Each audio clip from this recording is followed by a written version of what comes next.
El purgatorio. ¿Pensamos en el purgatorio? Mucho menos de lo que convendría. ¿Qué es el purgatorio?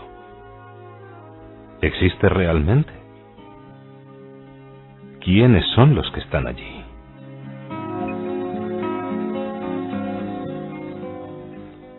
Desde tiempos inmemoriales, los cristianos han rezado por las almas del purgatorio, para que fueran pronto liberadas de sus tormentos, y también se han encomendado a sus oraciones.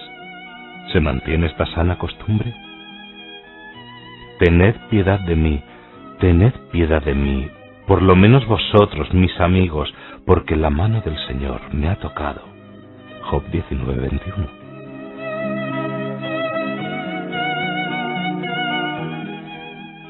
Esta es la conmovedora súplica que las almas del purgatorio envían a sus amigos en la tierra. No nos damos cuenta de lo que supone estar en el purgatorio, ni tenemos idea de los largos años que las almas pueden estar allí sufriendo horribles penas. Como resultado, hacemos poco o nada para evitarnos el purgatorio y aún peor, ignoramos a las pobres almas que están allí y que dependen enteramente de nosotros para ser auxiliadas. El mes de noviembre es un mes que la Iglesia dedica a rezar por las almas del purgatorio. Cada día iremos profundizando más sobre esta realidad.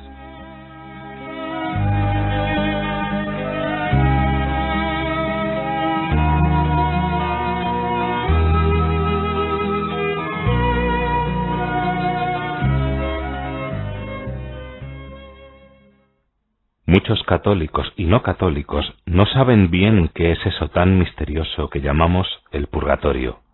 A lo mejor lo hemos escuchado de pequeños en la catequesis, en casa, en algunas oraciones, pero ya ni nos acordamos, y otros ni siquiera lo habrán escuchado.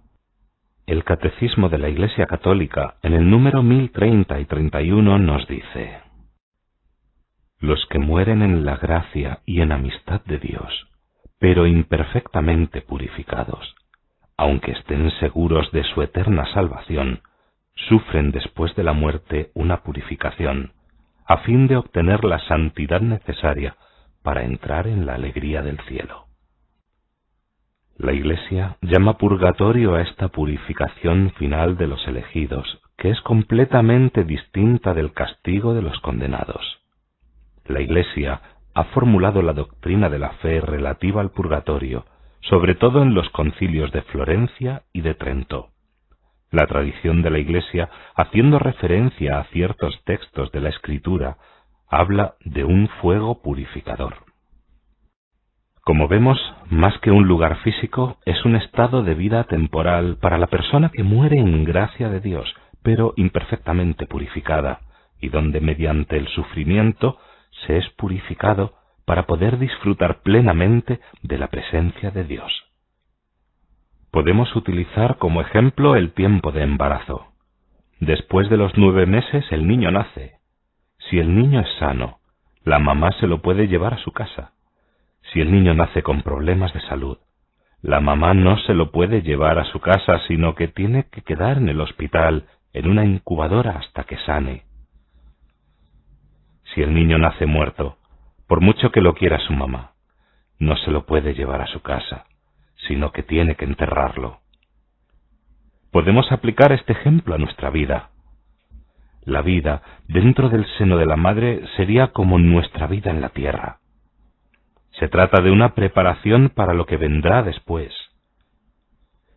Si una persona muere en gracia, en amistad con el Señor, se va al cielo para disfrutar de la vida eterna en compañía del Señor y de todos los santos. Si una persona muere en gracia de Dios, pero no suficientemente purificada, o sea, con pecados veniales, no puede entrar así en el cielo. Necesita el tiempo de purificación que sería el purgatorio. Igual que el niño tiene que pasar por la incubadora para sanar. Y si una persona muere en pecado mortal, a nivel espiritual es como estar muerto. Aunque Dios la ama entrañablemente, esta alma no puede entrar en el cielo, Ni siquiera el purgatorio solucionaría nada. Tiene que ir a la muerte eterna, que es el infierno.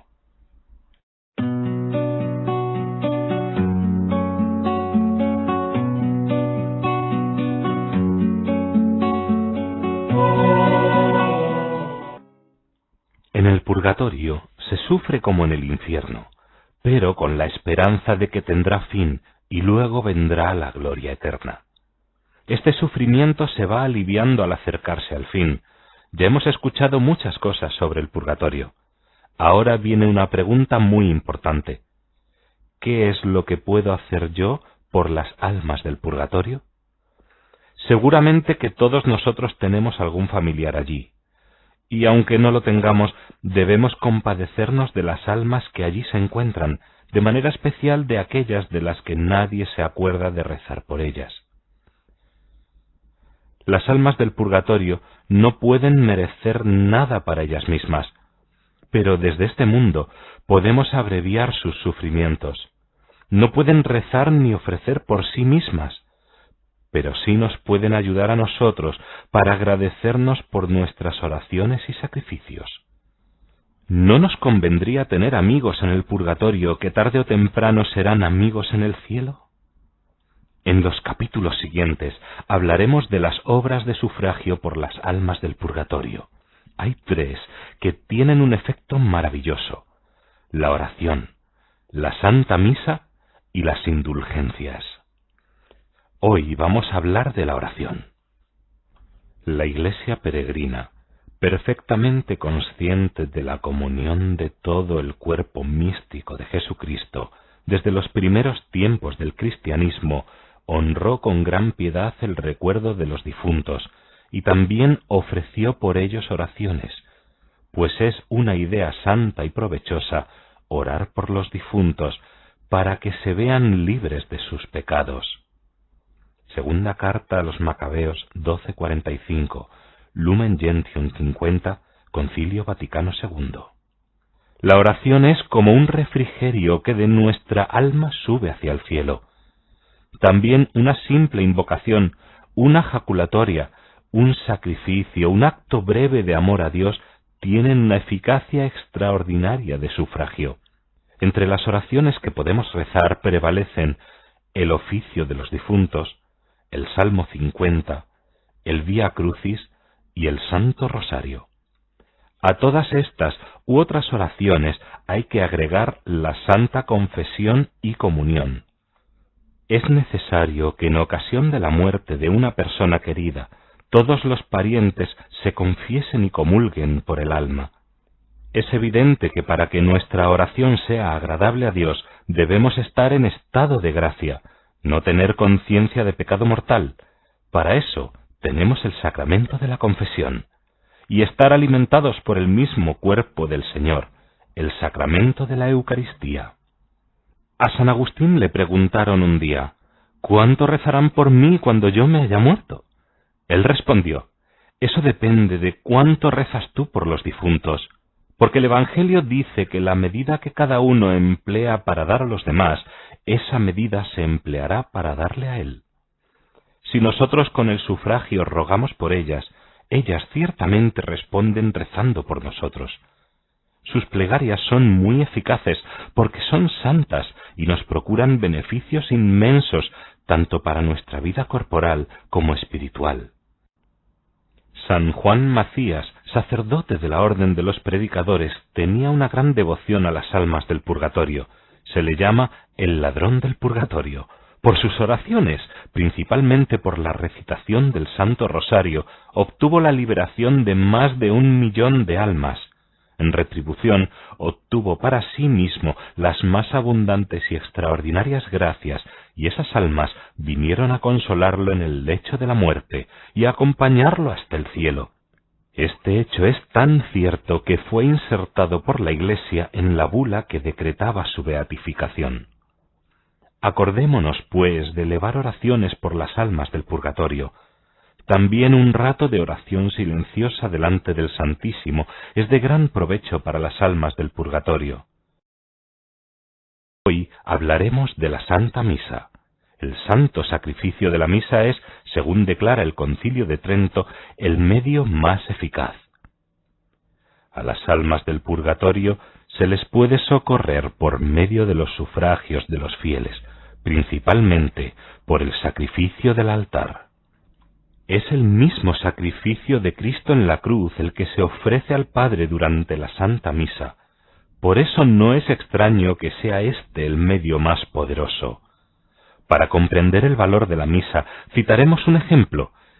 Se cuenta que un alma santa, abrasada por el fuego del amor de Dios y llena del deseo de su gloria, exclamaba con frecuencia: Dios mío, yo quisiera tener tantos corazones y lenguas como hojas hay en los árboles, átomos en los aires y gotas de agua en el mar, para amaros y alabaros tanto como merecéis.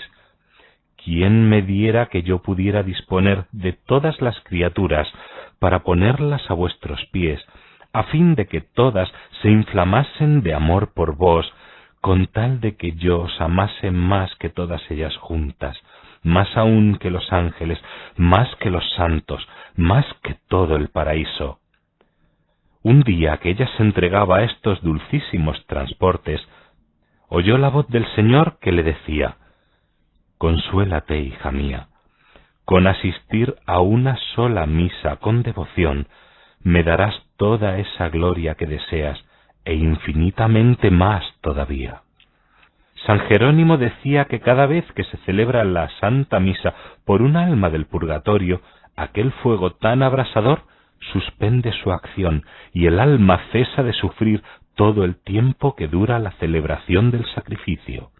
Y parecidamente, San Gregorio Magno, estando celebrando la misa, elevó la hostia, y se quedó con ella en lo alto por mucho tiempo. Sus ayudantes le preguntaron después por qué se había quedado tanto tiempo con la hostia levantada en sus manos, y él les respondió: es que vi que mientras ofrecía la santa hostia a Dios, descansaban las benditas almas del purgatorio. ¡Qué grande es el valor de la misa, tan útil a la vez a los vivos y a los muertos! Aparte de este valor indiscutible que la misa tiene en sí, ayuda mucho si el que participa en ella está en gracia de Dios. Por eso, si realmente queremos ayudar a las almas del purgatorio, debemos también confesarnos para estar en gracia y así poder comulgar. Además, San Anselmo nos enseña que una sola misa, oída y celebrada por las necesidades de nuestra alma mientras vivimos, nos será más provechosa que 1000 celebradas después de nuestra muerte. Y como siquiera sabemos si alguien ofrecerá alguna misa por nosotros después de nuestra muerte, más nos vale ya desde ahora esforzarnos en asistir al menos a la misa dominical, pero si puede ser a misa diaria, para que el Señor nos asista, nos ayude y nos ilumine en el camino hacia Él. Y así, estando cerca de Él, es cuando mejor ayudaremos a nuestro prójimo y, por supuesto, también a las almas del purgatorio. Como vemos, cuando ayudamos a los demás y pensamos en ellos, nosotros mismos salimos enriquecidos, mientras que el que solo piensa en sí, al final, perderá hasta lo que cree tener, como nos dice el Señor en el Evangelio.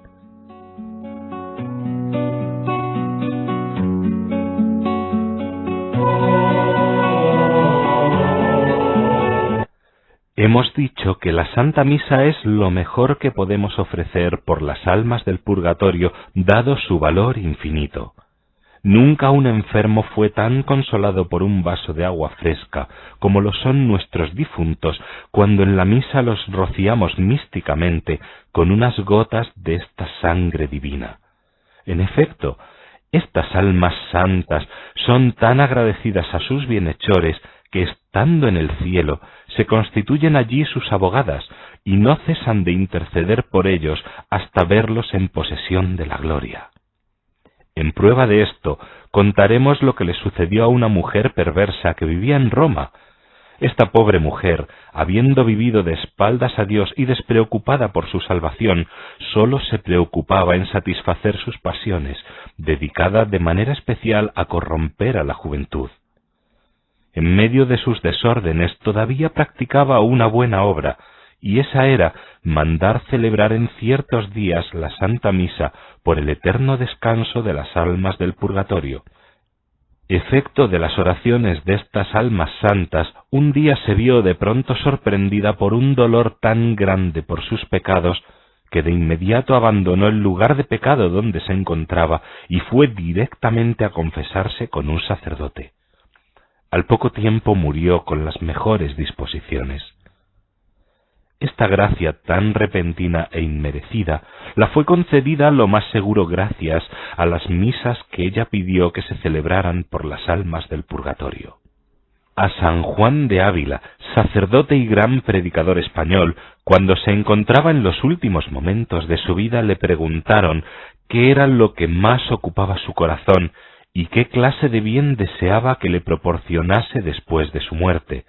«Misas», respondió el santo, «misas, misas».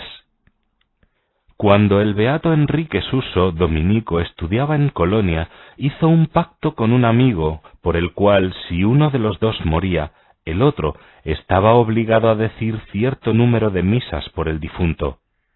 Acabados sus estudios, Suso se quedó en Colonia, mientras que a su compañero religioso lo enviaron a Suabia, hoy Alemania, donde murió al poco tiempo.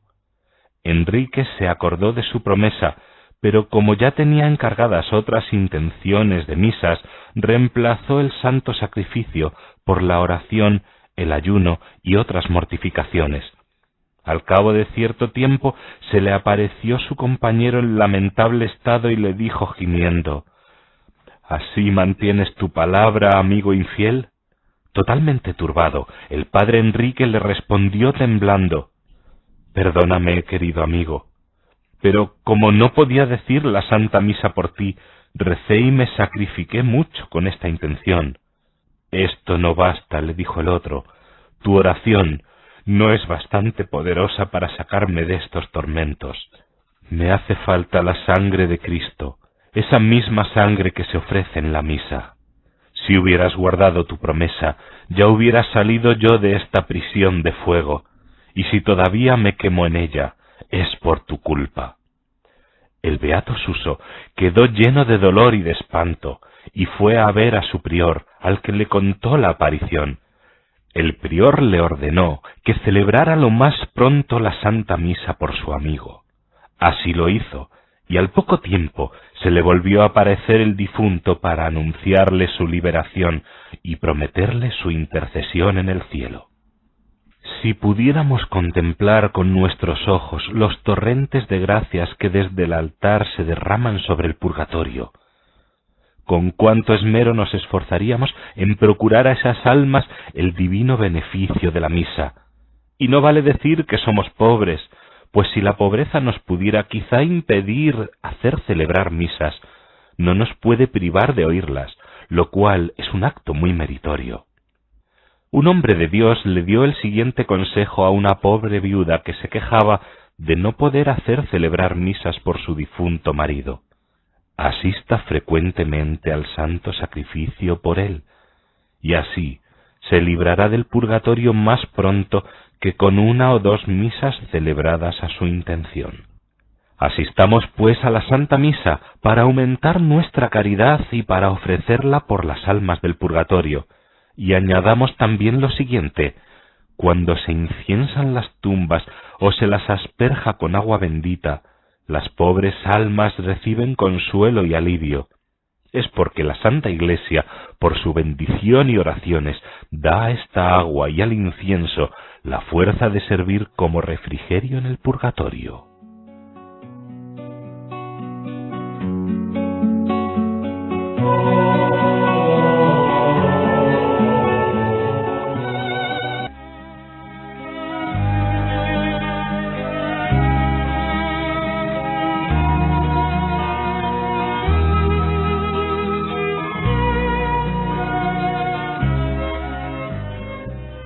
En la muerte, el justo se encuentra con Dios, que lo llama así para hacerle partícipe de la vida divina. Pero nadie puede ser recibido en la amistad e intimidad de Dios si antes no se ha purificado de las consecuencias personales de todas sus culpas. De aquí viene la piadosa costumbre de ofrecer sufragios por las almas del purgatorio, que son una súplica insistente a Dios para que tenga misericordia de los fieles difuntos, los purifique con el fuego de su caridad y los introduzca en el reino de la luz y de la vida. Hoy vamos a hablar de la siguiente de las obras de sufragio, las indulgencias. ¿Qué son las indulgencias? La etimología latina de la palabra puede ayudarnos a entenderla. El verbo indulgeo significa ser indulgente y también conceder. La indulgencia es, pues, algo que se nos concede benignamente en nuestro favor. El Catecismo de la Iglesia Católica, en el número 1471, define así la indulgencia de una manera más precisa.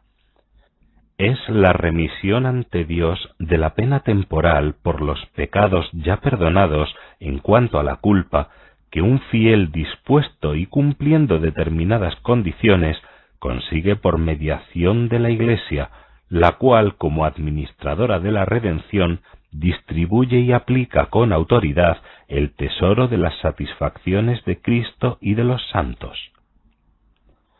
La indulgencia consiste en una forma de perdón que el fiel obtiene en relación con sus pecados por la mediación de la Iglesia.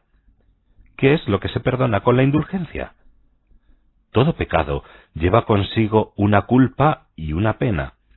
Culpa es la ofensa hecha a Dios, pena es el castigo que dicha ofensa merece. La culpa de los pecados se borra a través de la confesión. La pena, llamada pena temporal, hay que expiarla en esta vida o en el purgatorio. En la vida se satisface con todo acto de amor de Dios y toda obra buena hecha en estado de gracia, así como a través de las indulgencias. Podemos poner una comparación. Imaginemos una intervención quirúrgica, un trasplante de corazón, por ejemplo. El nuevo corazón salva la vida del paciente. Se ve así liberado el enfermo de una muerte segura. Pero cuando ya la operación ha concluido exitosamente, e incluso cuando está ya fuera de peligro, subsiste la necesidad de una total recuperación. Es preciso sanar las heridas que el mal funcionamiento del corazón anterior y la misma intervención han causado en el organismo. Pues de igual modo, el pecador que ha sido perdonado de sus culpas, aunque está salvado, tiene aún que restablecerse por completo, sanando las consecuencias del pecado, es decir, purificando las penas temporales merecidas por él. La indulgencia es como un indulto, un perdón gratuito de estas penas temporales. Es como si, tras la intervención quirúrgica y el trasplante del nuevo corazón, se cerrasen de pronto todas las heridas y el paciente se recuperase de una manera rápida y sencilla. Ayudado por el cariño de quienes lo cuidan, la atención esmerada que recibe y la eficacia curativa de las medicinas. Es como borrar la cicatriz de la herida que el pecado ha dejado en el alma. Con las indulgencias podemos ayudar a los difuntos a borrar esa cicatriz. Las indulgencias se pueden ganar para uno mismo o aplicarlas a los difuntos, uno por indulgencia. Nunca pueden aplicarse las indulgencias a otras personas vivas.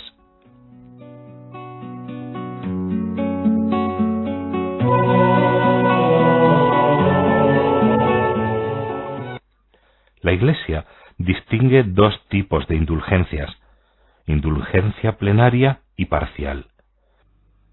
Indulgencia parcial borra parte de la pena que los pecados cometidos reclaman. Significa que la Iglesia me duplica mi mérito, lo multiplica por 2. Si yo doy un beso a una medalla, ese beso vale según mi fervor. Si yo doy un beso muy frío, vale mucho menos que si doy un beso fervoroso.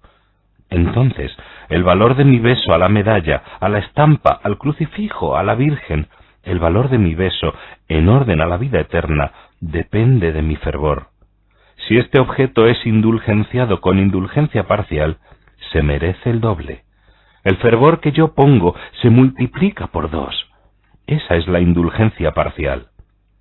¿Y qué es la indulgencia plenaria? La indulgencia plenaria borra todo resto de pecado, dejando el alma dispuesta para entrar inmediatamente en el cielo. Suprime el purgatorio. Si la gana un moribundo, no pasa por el purgatorio. Si la aplicamos a uno que está en el purgatorio, sale del purgatorio. El Papa Pablo VI, en 1967, dictó normas sobre las indulgencias.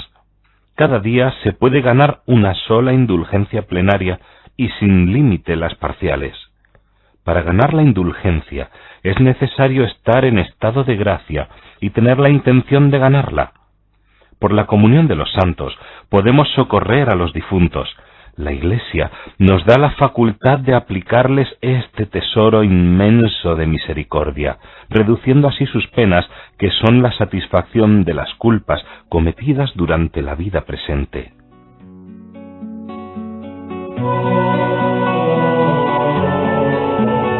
Cada día rezaremos una oración que el Señor dictó a Santa Gertrudis, una santa religiosa alemana del siglo XIII, prometiéndole que cada vez que rezara esta oración, él libraría 1000 almas del purgatorio.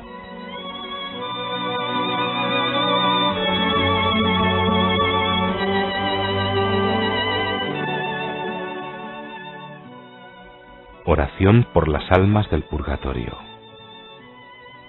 Padre eterno, yo te ofrezco la preciosísima sangre de tu divino Hijo Jesús, en unión con las misas celebradas hoy día a través del mundo, por todas las benditas almas del purgatorio, por todos los pecadores del mundo, por los pecadores de la Iglesia Universal, por aquellos en propia casa y dentro de mi familia.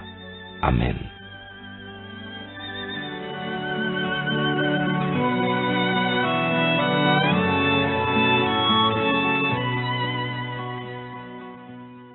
Santo Tomás dijo en su obra sobre el credo: debemos ayudar a los que se hallan en el purgatorio. Demasiado insensible sería quien no auxiliaría a un ser querido encarcelado en la tierra.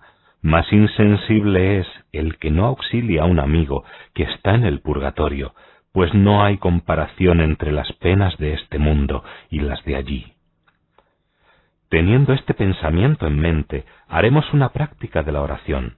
Rezaremos juntos una oración por las almas del purgatorio, procurando poner en ella nuestro corazón, para que no sea algo mecánico, sino que realmente pidamos al Señor desde dentro. Dios omnipotente, Padre de bondad y de misericordia, apiadaos de las benditas almas del purgatorio y ayudad a mis queridos padres y antepasados. A cada invocación contestamos: Jesús mío, misericordia. Ayudad a mis hermanos y parientes. Jesús mío, misericordia. Ayudad a todos mis bienhechores espirituales y temporales. Jesús mío, misericordia. Ayudad a los que han sido mis amigos y súbditos. Jesús mío, misericordia. Ayudad a cuantos debo amor y oración. Jesús mío, misericordia. Ayudad a cuantos he perjudicado y dañado. Jesús mío, misericordia. Ayudad a los que han faltado contra mí. Jesús mío, misericordia. Ayudad a los que os desean más ardientemente. Jesús mío, misericordia. Ayudad a los que sufren más. Jesús mío, misericordia. Ayudad a los que están más lejos de su liberación. Jesús mío, misericordia. Ayudad a los que menos auxilio reciben. Jesús mío, misericordia. Ayudad a los que fueron ricos aquí y allí son los más pobres. Jesús mío, misericordia. Ayudad a los poderosos que ahora son como viles siervos. Jesús mío, misericordia. Ayudad a los ciegos que ahora reconocen su ceguera. Jesús mío, misericordia. Ayudad a los vanidosos que malgastaron su tiempo. Jesús mío, misericordia. Ayudad a los pobres que no buscaron las riquezas divinas. Jesús mío, misericordia. Ayudad a los tibios que muy poca oración han hecho. Jesús mío, misericordia. Ayudad a los perezosos que han descuidado tantas obras buenas. Jesús mío, misericordia. Ayudad a los de poca fe que descuidaron los santos sacramentos. Jesús mío, misericordia. Ayudad a los padres que no cuidaron bien a sus hijos. Jesús mío, misericordia. Ayudad a los superiores poco atentos a la salvación de sus súbditos. Jesús mío, misericordia.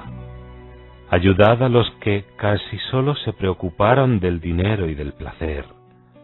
Jesús mío, misericordia. Ayudad a los de espíritu mundano que vivieron solo para sí mismos. Jesús mío, misericordia.